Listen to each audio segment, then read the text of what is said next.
Hello, and thanks for tuning in to our lecture on Chapter 4 about planning and evaluation around time constraints. This presentation has been brought to you by Emily Fortner, Mikkel Herron, Zoe Starkey, and myself, Nadine Mumford. We will go over how to work through serious time constraints, the two different approaches to time constraints, some of the best evaluation designs to use when facing time constraints, and the 9 main methods used when working through time constraints on an evaluation. Oftentimes, an organization has a particular time frame that the evaluation should be completed within. There are 9 options for reducing the time frame of an evaluation. We will go over each in more detail, but in short, the first 5 are similar to how we've approached financial constraints back in Chapter 3. These options are simplifying the evaluation design. 2. Clarifying and prioritizing client information needs. 3. Using existing documentary data. 4. Reducing the sample size. And 5. Using cheaper and faster methods for data collection. The final 4 methods could ultimately increase the overall cost of an evaluation, but will help reduce time. These options are 6. Reducing time constraints on external and often foreign consultants or subcontractors. 7. Hiring more data collectors. 8. Revising format project records to include critical data for impact analysis. And 9. Using modern data collection and data analysis technology. Because these final 4 options need additional financial resources, it is important to clarify with the program planners whether additional resources can be made available. Essentially, we need to know whether their priority is to reduce time or money or both. Another important clarification to make with the program planners is what kind of constraints are we working with? There are 2 approaches to time constraints. 1, the level of effort, meaning that the program planners hope to reduce the level of efforts or staff hours spent on the evaluation. For example, an evaluation of the impacts on a project involving an upgrade of the slums in Manila initially required interviewers to visit a sample of households once a week over the course of a year and record information on household sources of income and expenditures. In order to reduce the team's level of effort, the program evaluators instead asked 100 families to keep daily records of income and expenses over a year's time, kind of like the Family Finances Diary. They incentivized families by offering them a gift at the end of the month. This saved a considerable amount of effort on the evaluator's side of things. The second approach is the duration of the evaluation, meaning the overall time that the evaluation will be completed in. In the previous example, the evaluation took place over a year. In order to reduce the duration of the study, we could interview more families by hiring additional interviewers and conducting the study for only 6 months instead of 12. One of the first things we can do to address time constraints in an evaluation is to simplify the evaluation design. The level of effort of an evaluation can be easily reduced by designs that do not include a pre-test or post-test, which eliminates the efforts that would have had to go into multiple sessions of data collection. These first 4 designs fall within that category. 1. Pre-test, post-test comparison group design with statistical matching. 2. Pre-test and post-test comparison group design with judgmental matching. 3. Pre-test, post-test design with no comparison group baseline. And 4. The pre-test, post-test project group design. Another approach to reducing the level of effort is to not collect baseline data, like in these final 2 designs. Pre-test only comparison group design, and 6, post-test only project group design. The duration of an evaluation can be reduced by using the same 4 designs described at first. Pre-test, post-test comparison group design with statistical matching. 2. Pre-test, post-test comparison group design with judgmental matching. Pre-test, post-test design with no comparison group baseline. And 4. The pre-test, post-test project group design. By eliminating the need to collect data multiple times throughout an evaluation, we are able to reduce the duration of the study. Many times there is a trade-off between reducing data collection time and the quality and thoroughness of the evaluation. For this reason, it is important that evaluators determine clients' priorities, critical deadlines, and options.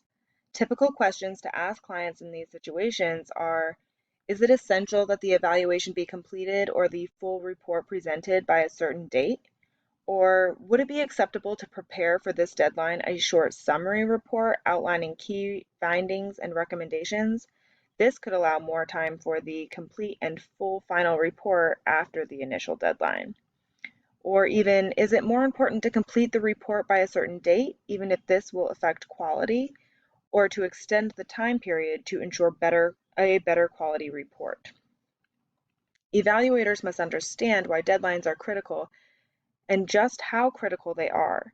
In some cases, only some information is needed at these critical dates. It can take time to determine everything that will be required of evaluators, so it is important to ask questions like what information is essential and what could be dropped or reduced? What level of statistical precision and how much detail are required for the essential information? As an evaluator, be sure to collaborate with the clients. This helps set realistic expectations on both sides to prevent disagreements, miscommunications, and missed deadlines. When negotiating evaluation design and methods, it is especially important the client understand consequences to quality when time-saving approaches are used. If secondary data, such as surveys or government reports, are available, this can save time an evaluator would normally have to spend designing their own survey, distributing the survey, and collecting the results, or using any other type of data collection method. Using existing documentary data can be a huge time saver.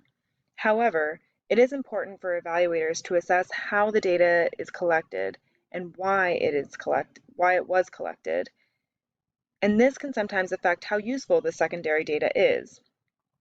It is also important to determine if secondary data sources are credible, if data is readily available to evaluators, and the amount of resources needed to adapt to a usable format.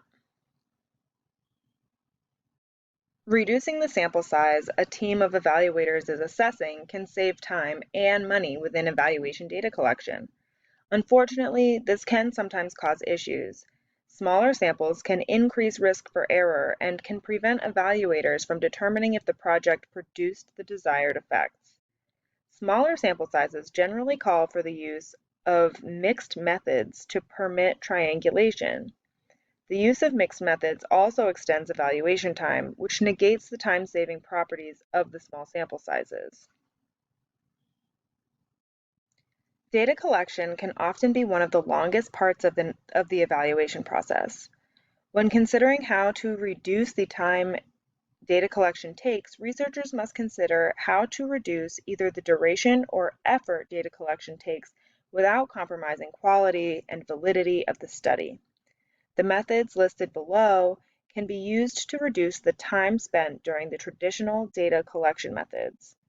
A qualitative example of rapid data collection includes exit surveys, where feedback can be obtained as participants are leaving a class, training, or meeting.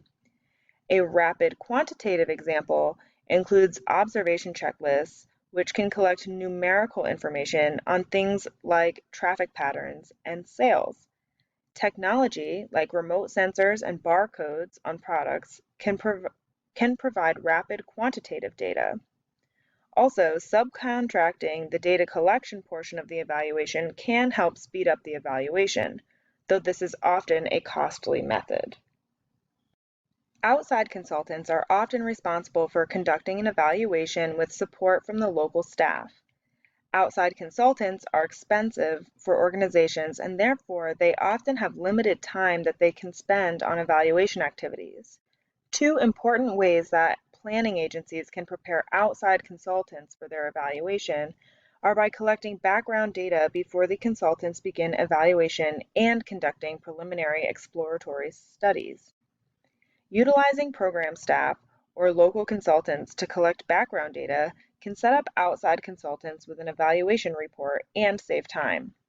Conducting an exploratory study involves preparing preliminary reports of socioeconomic characteristics of participants and describing key features of the program or project to be studied.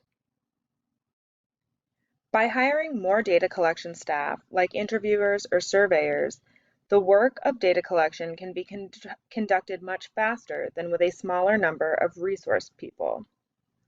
This can be done within an organization through the creation of an evaluation team and externally through the subcontracting of interviewers or surveyors. However, when increasing the number of staff, there may also be an increase in training time or team building exercises for the staff, so the trade-offs of hiring more resource people must be considered. If considered during the project planning phase, outcome indicators can be built into project monitoring systems and records. Outcome indicators can include records of service use or socioeconomic questions of families at the start of a project or intervention. Additionally, the use of technology, smartphones, and other applications can facilitate the transfer of information rapidly throughout a project. Quality control and research bias can happen easily when analyzing outcome indicators, so this is important to consider in evaluation design. Also, organizing data or information throughout a project can display early outcome indicators and help speed up the analysis process. Recent technology has made some types of data collection really easy and can drastically reduce the time spent distributing things like surveys and the time physically interviewing people. For example, when an evaluator can input survey responses directly into a handheld device, the data can be processed and analyzed almost immediately. Unfortunately, optical scanning is not reliable in remote settings, so it is important to consult with experts and to utilize pilot technology before relying on this method. Use of optical scanning has been decreasing as a data collection method since the emergence of handheld device scanning. There is a variety of quantitative and qualitative data analysis packages available, which can save time during the analysis phase of an evaluation. However, it has not been determined whether qualitative data analysis packages can save time for qualitative studies as they take a long time to set up and require a more comprehensive setting and data collection methods rather than a time-saving technology-rich analysis. Online surveys have increased significantly in use recently and are good methods to save both time and money. Evaluations planned around budget and time constraints face similar threats to adequacy and validity. As mentioned throughout this presentation and discussed in greater detail in Chapter 3, we commonly see threats to internal design validity. This is a risk in part because less rigorous designs are often the less time-consuming and less expensive options. Threats to statistical conclusion validity are also a risk. This is because sample sizes are often smaller in order to reduce required time or because the study uses secondary data with more limited coverage. Finally, we often see threats to construct validity because time constraints as well as budget constraints can limit the data collection methods or the number of independent indicators of key variables. When designing an evaluation, it is important to address and discuss these threats with your clients.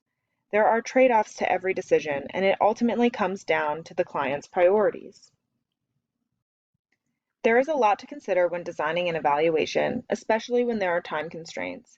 To review some of the main points, be sure to discuss the organization's priorities.